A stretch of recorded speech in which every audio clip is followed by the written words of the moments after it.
Shalom, my friends. Welcome to Parsha with Yehuda.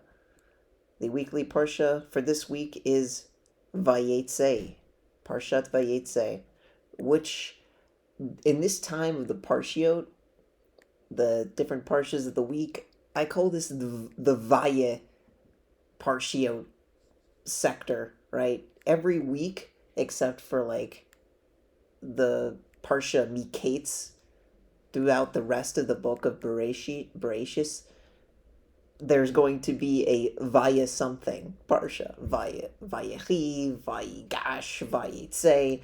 So this week it's Vayeitzei.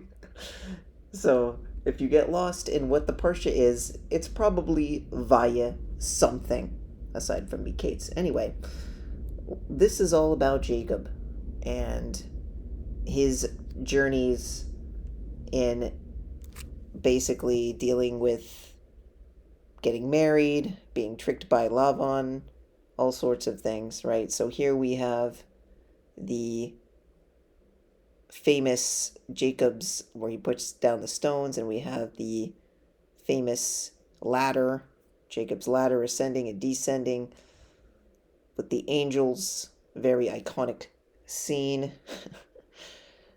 And we have the promises given to him, and he awakens from the sleep. Very epic, honestly, as far as the symbolism there. And we have the stones, which are also very symbolic of the future. Now we have Jacob going.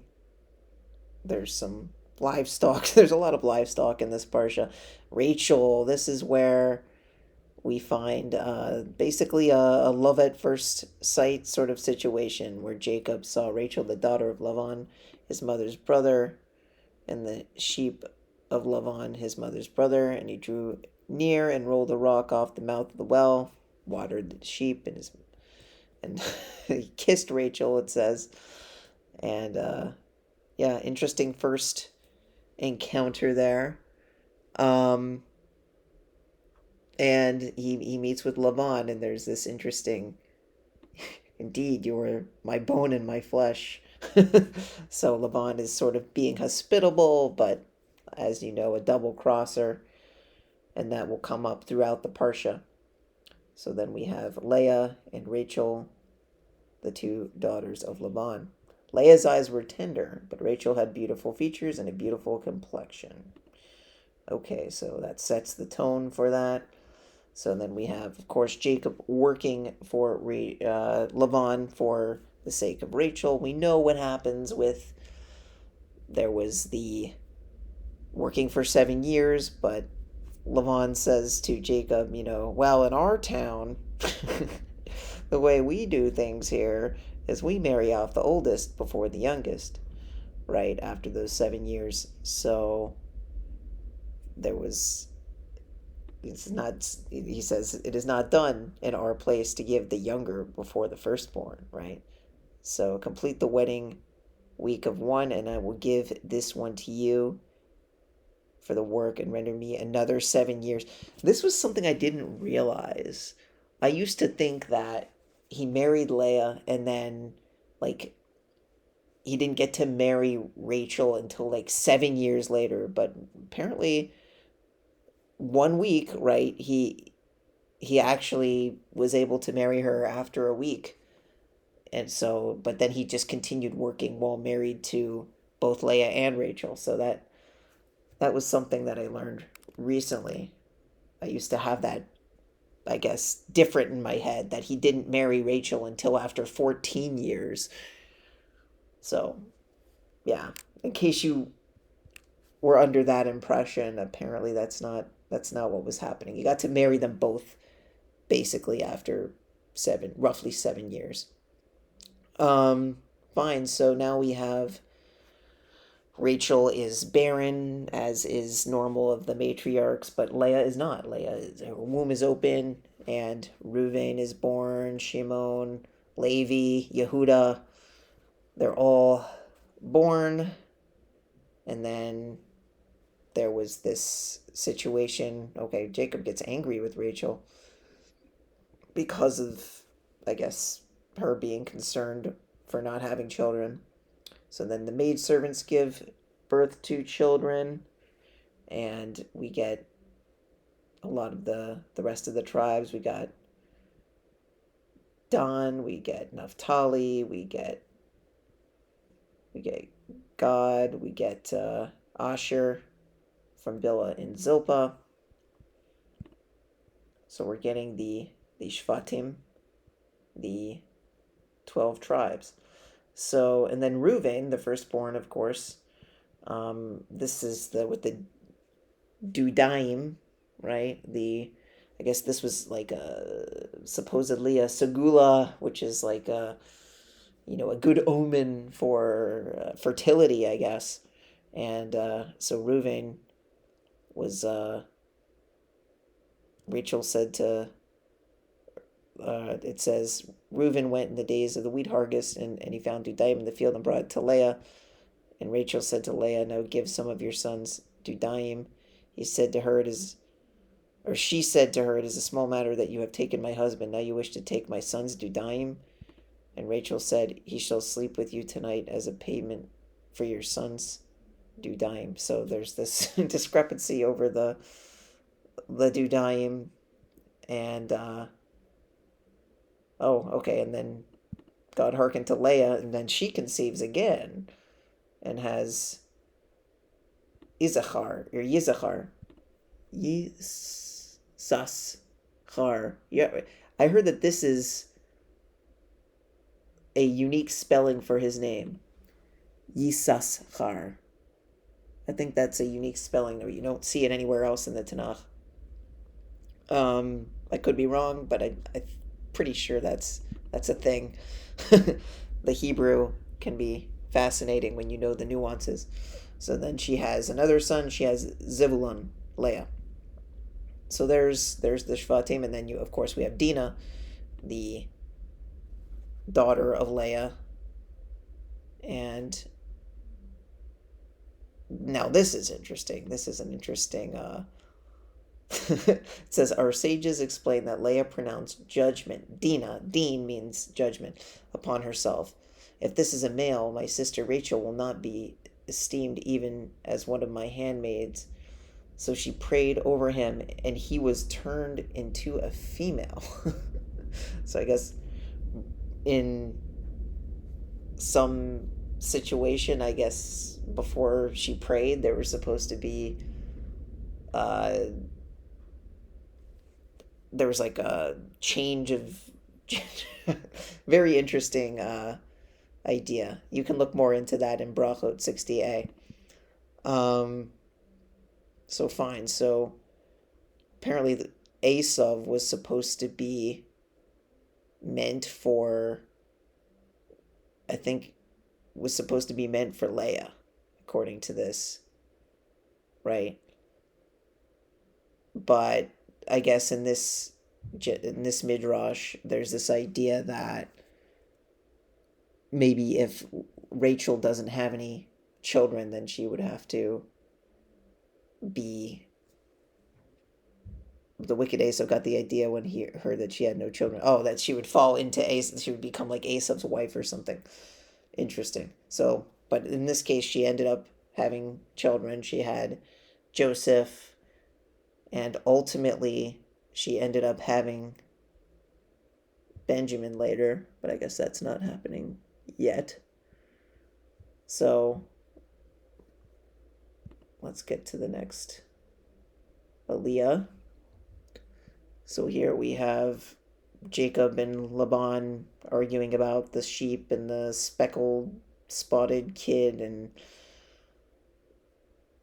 if you're familiar with that story. And we have wealth, similar to the other patriarchs. They're shepherds, they get wealthy, they do their thing. And more speckled sheep. Plenty of that. And some revelations from God. Okay, so Benjamin was born later, so we're not getting that yet, quite yet. Now we have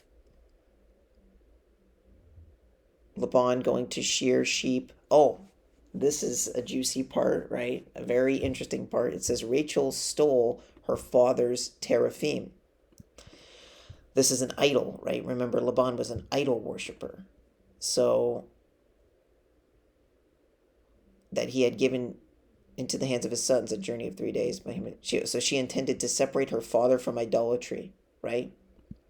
That was the purpose of Rachel stealing the teraphim.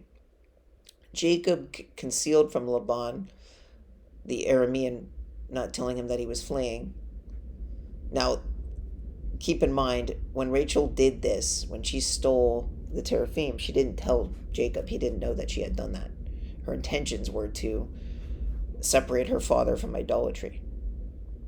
Now, here's what's interesting, is God came to Laban. So God is coming to Laban, the Aramean, in a dream in the night, and said to him, "Beware lest you speak with Jacob, either good or evil." Laban overtook Jacob, and Jacob pitched his tent in the mountain. So they're like kind of adversarial toward each other. And Laban said to Jacob, "What have you done that you concealed from me and led away my daughters like prisoners of war? What have you done? Why have you fled secretly, concealed from me, and not told me? I would have sent you away with joy and songs and drum and harp." Like, oh, you have nothing to fear from me. Why would you do this in secret? And he says, "I have the power to inflict harm upon you." So he's threatening him. "But the God of your father spoke to me last night." He says, the God of your father, right? He doesn't acknowledge God as like his own, right? Beware speaking of speaking with Jacob, either good or bad. And then he says, "But now you have gone away, for you longed for your father's house. But why have you stolen my gods?" Right? So now Laban just can't help himself. He has to say, why did you steal my gods? And Jacob's completely unaware that Rachel did this. And Jacob replied and said to Laban, "Because I was afraid, because I said, lest you steal your daughters from me." And look at this. It says, this is Jacob's words. He says, "The one whom you find your gods shall not live in the presence of our brothers. Recognize for yourself what is with me and take it for yourself." For Jacob did not know that Rachel had stolen them. Jacob cursed his wife unintentionally because he didn't know that Rachel had stolen the teraphim, but because of these words that he cursed, right? It says, "And from that curse, Rachel died on the way." And that's when she gave birth to Benjamin, right? So, and Laban ultimately, because she had taken the teraphim, because of what the words of Jacob had said, he inadvertently, ironically, and very tragically was somewhat responsible for the death of his wife, for Rachel, the one he loved. I always found that to be an interesting and sad irony. So more with the exchanges between Laban and Jacob. But at the end of this Parsha, in this final Aliyah, I wanted to focus on something very fascinating. Now, of course, I like to talk about, I've been, at the request of some of the viewers, I've been minimizing my comparative religion discussion, but I wanted to make a point about a particular verse at the end of this Parsha that has very much relevance to this very day. So here you have a pact that is made because of all this tension between Laban and Jacob. There was a reconciliation that was made at the end of the Parsha where they set up this monument, this stone together, and it's basically like a peace treaty. And Laban called the monument Yegar Zahadutha, but Jacob called it Gal Ed. So they have different names for it, interestingly. And Laban said, this pile, this monument is witness between you and me today. Therefore, and then Jacob called it Gal Ed and Mizpah, because he said, "May the Lord look between you and me when we are hidden from each other, If you afflict my daughters, these are the stipulations of the pact, right? Or you take wives in addition to my daughters when no one is with us, behold, God is a witness between me and you. And Laban said to Jacob, behold, this pile and this monument which I have cast between you and me is a pile of witness, and the monument is witness that I will not pass, right? So it's giving, rights to the land, to whatever. Now, here is the key verse. May the God of Abraham and the God of Nahor judge between us, the God of their father, right? Abraham's father and Nahor's father. Who was that? Terah, the idol worshiper, right? Nahor was also an idol worshiper, right? That's why it says God in lowercase letters here, right?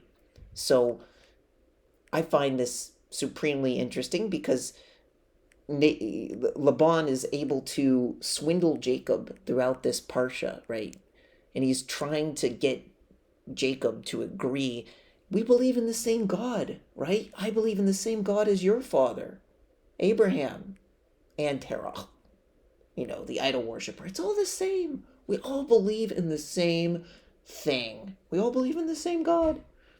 But Jacob was smart. He didn't agree. He specifically says, and Jacob swore by the fear of his father Isaac, the dread of Isaac, right? Jacob was smart enough. This time he was very careful with his speech, right? He was able to recognize that if he acknowledged what Laban wanted him to say, and he included the God of Terah, the idol worshiper, right, the father of Abraham, and Nahor, his brother, who also worshipped idols, then he would be giving credence to a false god. Just because Abraham worshipped the one God of Israel does not mean that all of his family worshiped the same God.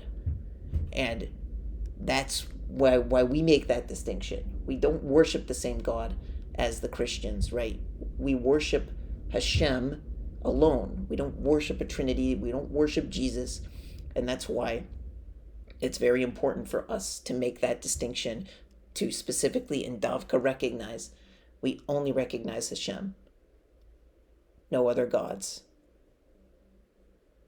And I hope that this video has been a blessing to you all. Have a wonderful rest of your week, and Shalom Aleichem.